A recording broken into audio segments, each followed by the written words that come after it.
दुसऱ्या एका कार्यक्रमाला जायचं आहे, तो सक्सेसफुल होतोय की नाही तो बघायचा आहे. तर जो तो नाही झाला तर आपण तो बंद करावा. दोघांचा टेका घेतलेला नाही. जर तुमच्या आणि कोणाच्या होत नसेल बंद करावा अशी माझी मनाची इच्छा आहे. माझ्या कार्यकर्त्यांची काय इच्छा असावी वेगळी आहे, पण आम्ही धावपळ करतोय त्याच्यात किती येईल काय हे मला माहिती आहे म्हणून मी सांगतोय. तुमच्या समोर हे सगळं उघड ठेवलेलं आहे. आम्ही प्रत्येक महिन्याला हे सगळं तुमच्या समोर ओपन करतोय. गप्पाचुपीत आम्ही ठेवत नाहीये किंवा कोणता कार्यकर्ता असा दाबून टाकत नाही की बाबा नाही. मग विनाकारण भांडण तंटा किंवा कोणतीही गोष्ट करण्यात काही अर्थ नाहीये.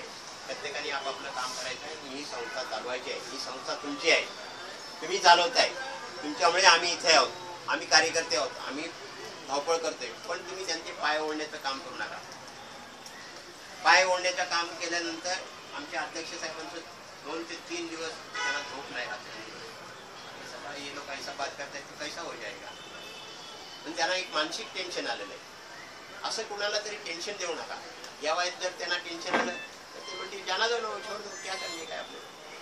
मग जी संस्था आहे ती कशी काय चालेल. रोज संस्था चालली पाहिजे हा त्याच्या पाठीमागचा उद्देश आहे.